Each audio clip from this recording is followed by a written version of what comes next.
All right, Bobby, how you doing today? I'm good. How are you? I'm excellent. It's an honor to be speaking with you. Well, thanks for having me on.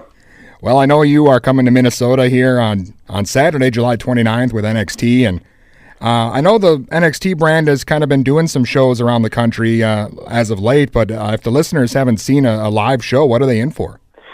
Well, I mean, it's a very unique show. NXT is, under the WWE umbrella, in my opinion, is the hottest brand going today.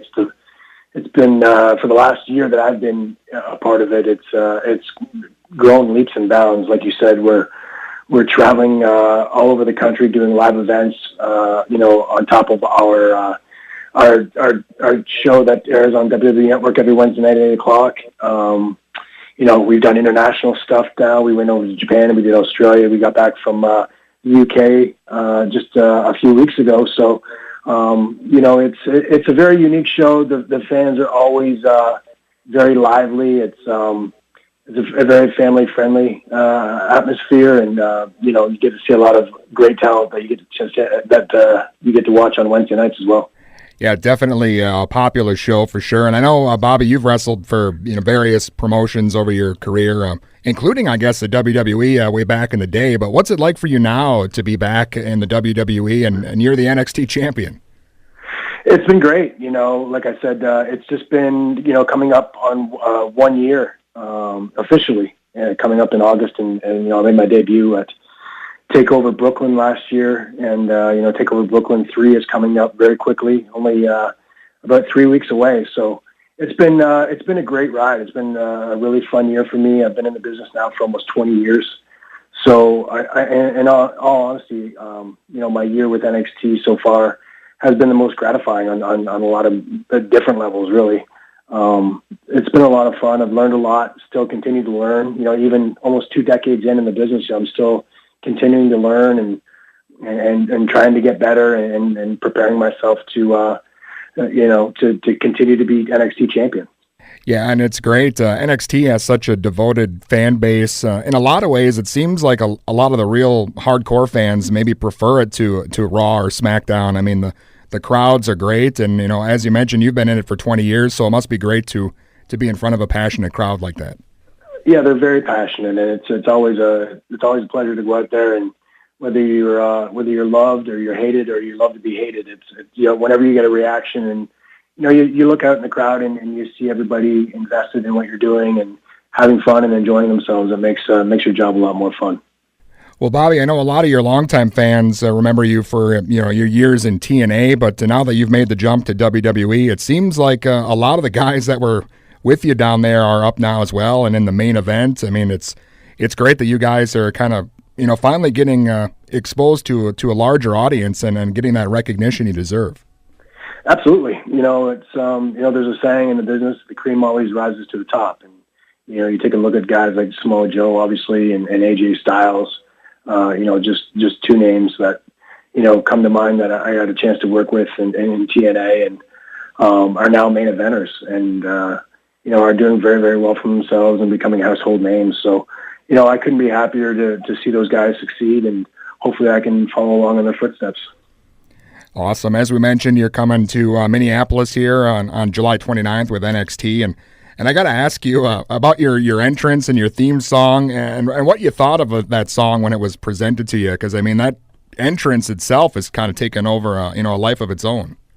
It has, and it was sometimes in this business you luck out and you get opportunities that not a lot of people get, and this song kind of came about just kind of on a whim. When I first started, I had another song that was kind of chosen for my entrance, and I started talking a little bit to Triple H and about the character that I wanted to kind of present and do, and the ideas that I had, and he had this song, this glorious domination song that he felt really fit the character, and I listened to it, and we ended up switching it up, and honestly, I didn't know if it was going to be liked or if it was going to be hated. It was going to go one way or the other, the way I looked at it, and it was very unique, very different from everything else that was on not only NXT but in the WWE itself. So, so the song itself took off even before my debut even happened in Brooklyn.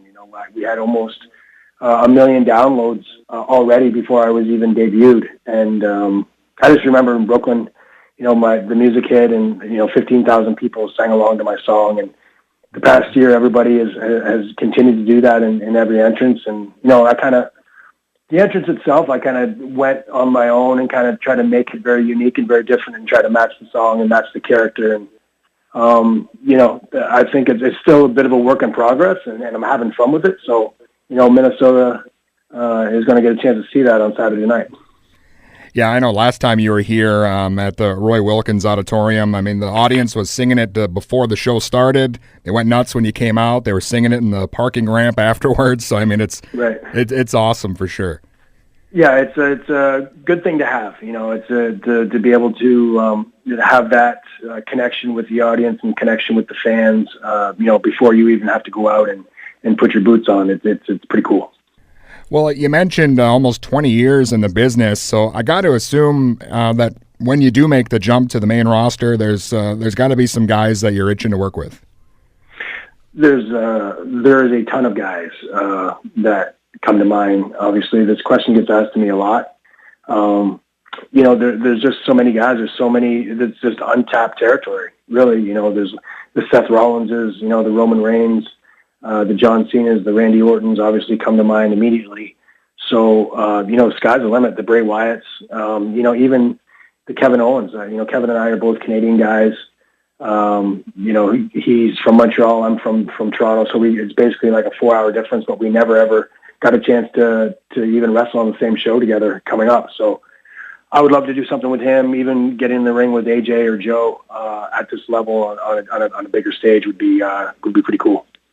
Well, then, as I mentioned, I've been following you for a long time, so I got to ask, I know your longtime tag partner, James Storm, he was in NXT just for a brief moment. You guys missed each other, but do you think maybe we'll see Beer Money reunite sometime down the road?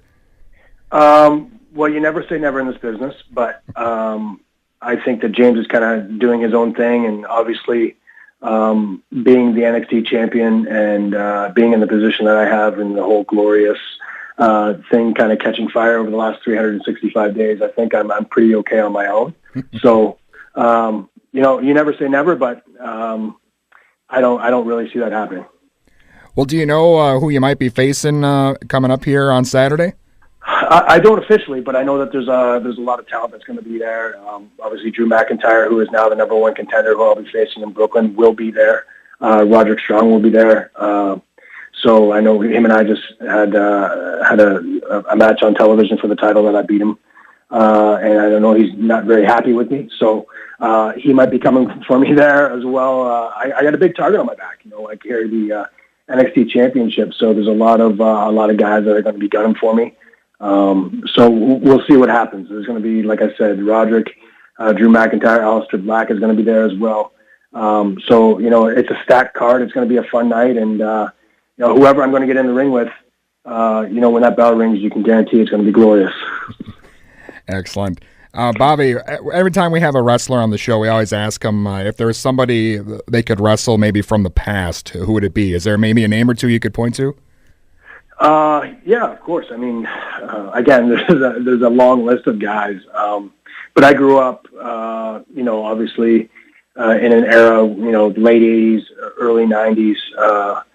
So obviously, I grew up in Canada too. So Bret Hart I was always a huge Bret Hart fan. But like I said, if I have to name, I'm going to name a couple guys. I was a huge, getting into the business.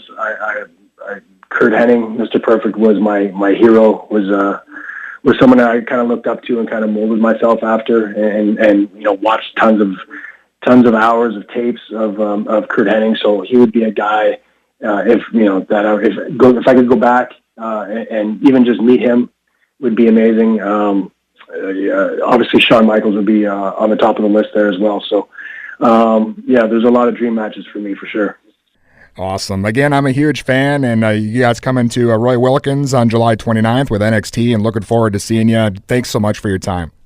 All right, we'll see you Saturday. All right, thanks, man.